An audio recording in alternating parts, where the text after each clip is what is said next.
तो आज हम एक नई वीडियो लाए हैं। हमारा आज का जो टॉपिक रहने वाला है वो है ध्वनि। इससे पहले हमने भौतिक राशियां जैसे उनके एसआई और अदिश राशि और सदिश राशियों के बारे में डिस्कस करा था। फिर हमने पार्ट 2 को यहाँ पे अपलोड करा था जिसमें हमने प्रकाश से संबंधित प्रश्नों को डिस्कस करा। और जो आज का टॉपिक है उसमें हम साउंड यानी ध्वनि के बारे में डिस्कस करेंगे। ध्वनि जो टॉपिक है ये एग्जाम में काफी बार यहाँ से क्वेश्चन बनते हैं, तो हम यहाँ से 20 क्वेश्चन लाए हैं जो ध्वनि के अंदर टॉप 20 क्वेश्चन बनते हैं, उनको हम आज की वीडियो में डिस्कस करेंगे। तो इससे पहले जो कल मैंने वीडियो अपलोड करी थी तो सभी का रिस्पॉन्स आया था और काफ़ी अच्छा स्कोर आपका बन रहा है। इसका मतलब कि जो वर्ष 2026 में है वो आपकी तैयारी बहुत अच्छी है। तो आज भी आपने उसी हिसाब से रिस्पॉन्स करना है। आपका स्कोर 20 में से कितना रहा, ताकि हमें हर टॉपिक में पता चले कि जो आपकी तैयारी है वो बेहतरीन हो रही है। तो आज का जो पहला प्रश्न है, ध्वनि संचरण के लिए आवश्यक है।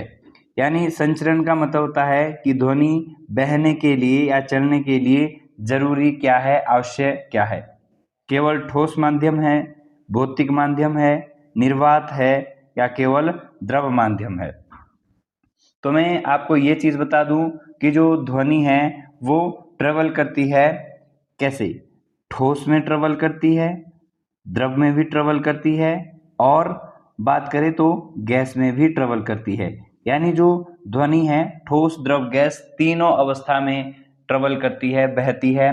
तो इसका जो राइट आंसर होगा ऑप्शन नंबर बी, भौतिक माध्यम। तो भौतिक माध्यम क्या होता है, जिसमें ठोस द्रव और गैस तीनों अवस्थाएं आ जाती है, ध्वनि तीनों अवस्था में चलती है।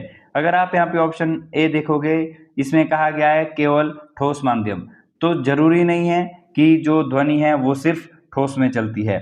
हाँ, ये जरूर है कि जो ध्वनि की चाल सबसे अधिक होती है वो ठोस में होती है, लेकिन जो ये बोल रहा है कि ध्वनि संचरण केवल ठोस में होता है तो ये बात गलत है, इसलिए ये यहाँ पे हमारा एलिमिनेट मेथड से बाहर हो गया।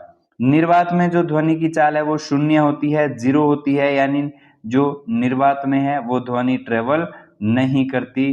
तो ये भी आपने ध्यान देना है। और ये बोल रहा है केवल माध्यम, इसलिए ये भी यहाँ से हमारा जो ऑप्शन है वो कट हो जाता है। तो ध्वनि संचरण के लिए आवश्यक है भौतिक माध्यम। और भौतिक माध्यम कैसा, ठोस द्रव और गैस तीनों चीजों में जो ध्वनि है वो चलती है।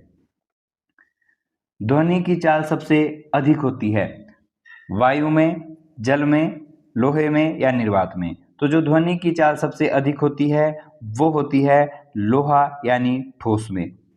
तो ठोस जो भी चीज आपको ठोस दिखे, चाहे वो लोहा हो, इस्पात हो, स्टील हो, लकड़ी हो, बस आपको जो ऑप्शन है वो सबसे ठोस दिखना चाहिए। तो ठोस चीज में ध्वनि की चाल सबसे अधिक होती है।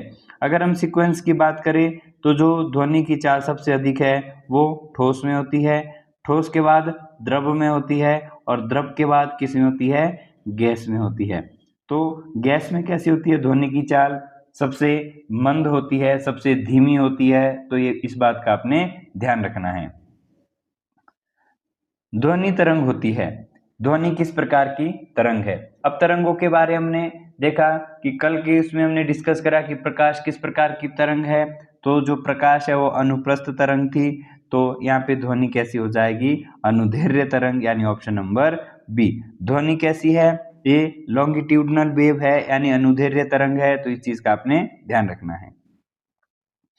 संपीड़न वाले क्षेत्र में दाब और घनत्व कैसा होता है। अगर कोई जो क्षेत्र है वो संपीड़ित है, संपीड़न है, तो उसमें दाब और घनत्व कैसा होगा। ये क्या होता है कि मान लो हमारे पास ये वाला क्षेत्र है और इसको संपीड़न किया गया, तो जो इसके कण हैं वो इकट्ठे इकट्ठे आ जाएंगे, घने हो जाएंगे। तो जब इसके जो कण हैं वो घने हो जाएंगे तो उसके ऊपर जो इसके दाब और घनत्व के ऊपर है वो क्या फर्क पड़ेगा, तो सामान्य से अधिक हो जाएगा। जैसे इसका पहले जो ये वस्तु है इसका जो दाब और घनत्व है वो सामान्य था, अब जब ये संपीड़न वाले क्षेत्र में चला गया, इसके ऊपर संपीड़न पड़ा, तो जो इसके जो कण हैं वो कैसे हो गए, इकट्ठे इकट्ठे एकत्रित हो गए, घने हो गए। तो इसका जो दाब और घनत्व है वो सामान्य से कैसा हो गया, अधिक हो गया। तो ऑप्शन बी इसका राइट आंसर होगा। आवृत्ति का मात्रक है। आवृत्ति यानी फ्रीक्वेंसी, तो फ्रीक्वेंसी की यूनिट क्या है? सेकंड है, मीटर है, हर्ट्ज है या डेसिबल है। तो जो आवृत्ति है इसका SI मात्रक क्या होता है? हर्ट्ज होता है, जिसे HZ के द्वारा लिखा जाता है। सेकंड की बात करें तो ये समय को बताता है। मीटर की बात करें तो ये द्रव्यमान का है, आपने ये चीजें पढ़ी होगी, द्रव्यमान का है। और अगर बात करें डेसिबल की तो ये ध्वनि के स्तर का मापक है, ध्वनि के स्तर का मापक। ये चीजें आपने सारी की सारी ध्यान देनी है, आगे आपको जरूर ये देखने को मिलेगी। ध्वनि की प्रबलता निर्भर करती है, तो जो ध्वनि की प्रबलता है यानी लाउडनेस है वो किसके ऊपर निर्भर करती है? आवृत्ति के ऊपर, आयाम पर, तरंगदैर्घ्य के ऊपर या चाल पर। तो जो ध्वनि की प्रबलता है वो आयाम के ऊपर निर्भर करती है, आयाम जिसको एम्पलीट्यूड कहा जाता है। तारत्व का संबंध है, तारत्व का संबंध किससे है? आयाम से, आवृत्ति से, तरंगदैर्घ्य से या चाल से। तो जो तारत्व है, तारत्व किसे कहा जाता है? इसे तारत्व को मतलब पिच कहा जाता है। तो इसका सीधा सीधा संबंध किससे है? फ्रीक्वेंसी से है, आवृत्ति से है। किसी का पिच जितना कैसा होगा, तेज होगा, उतना वो पतली आवाज देगा, और जिसका पिच कैसा होगा, धीमा होगा, उसकी आवाज थोड़ी मोटी होगी। तो जो तारत्व का संबंध है वो सीधे तौर पे फ्रीक्वेंसी से है यानी आवृत्ति से है। स्रोत के पास आने वाली ध्वनि की आभासी आवृत्ति बढ़ाने को कहते हैं। यानी जब स्रोत के पास ध्वनि पहुंचती है और आवृत्ति बढ़ने लगती है तो उसे क्या कहा जाता है? परावर्तन, अपवर्तन, डॉपलर प्रभाव या अनुनाद। तो इसे डॉपलर प्रभाव कहा जाता है, डॉपलर इफेक्ट। और काफी बार ये इंपॉर्टेंट है, आपसे पूछा जाता है कि डॉपलर प्रभाव का संबंध किससे है? तो जो डॉपलर प्रभाव है ये ध्वनि से संबंधित है, ये भी आपसे पूछा जाता है।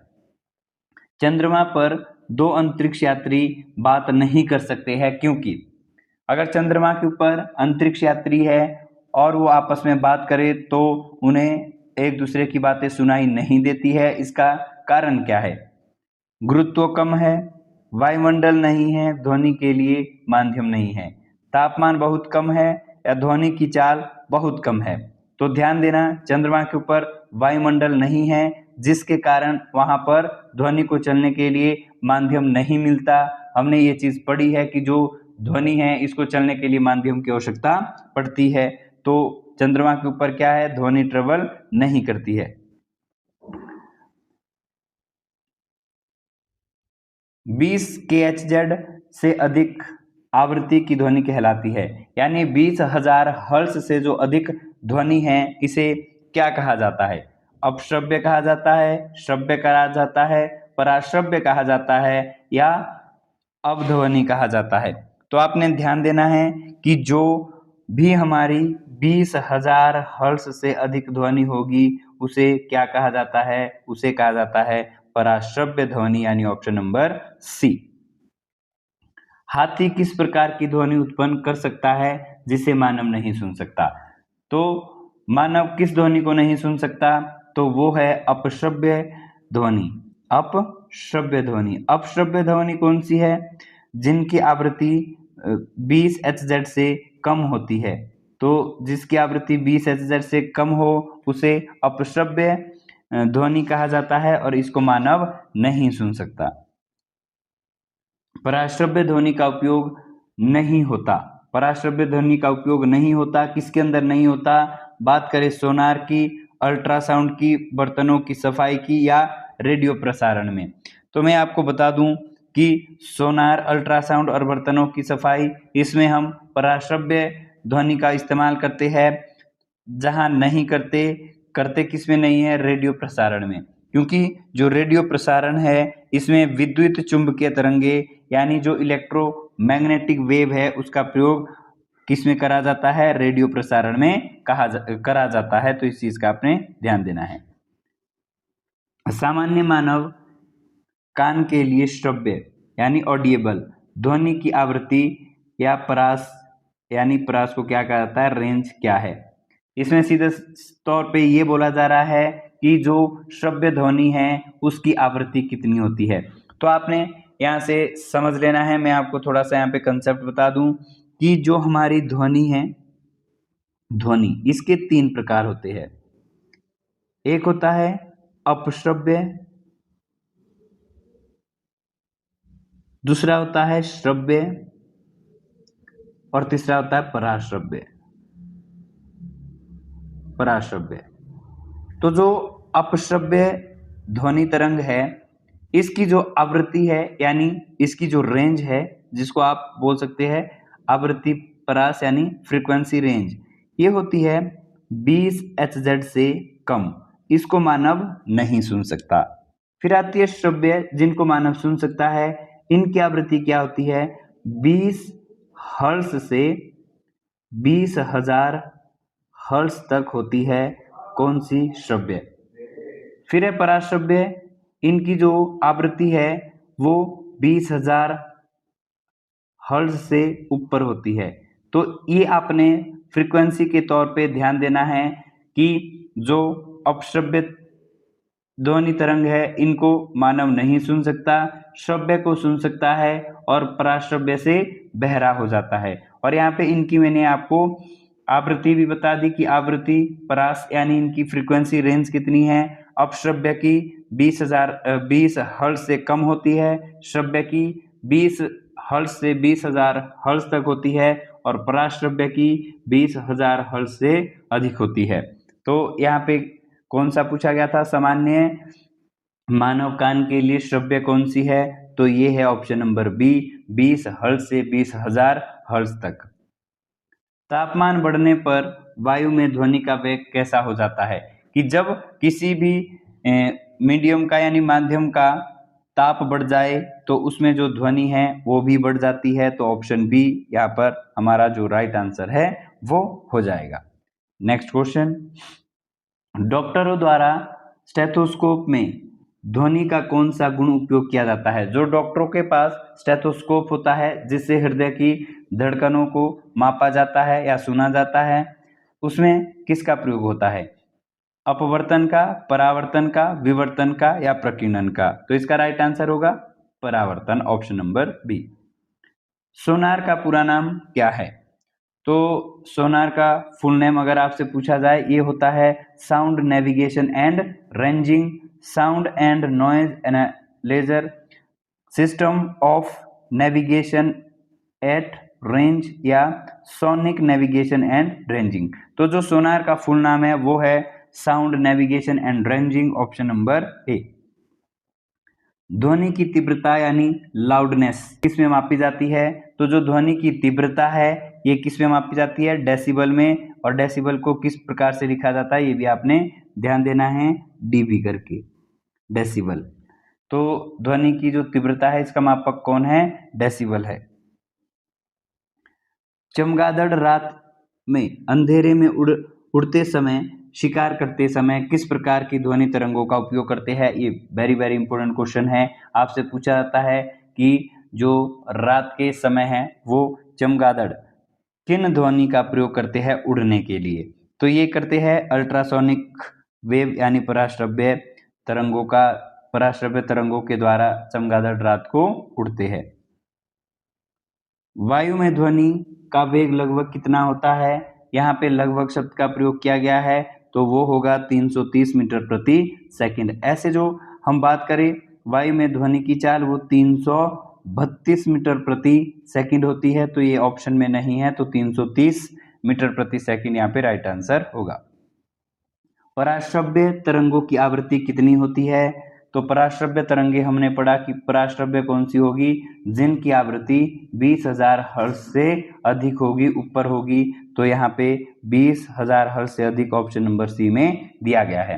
तो हमने यहाँ पे जो ध्वनि से रिलेटेड है वो 20 क्वेश्चन हमने यहाँ पे डिस्कस करे।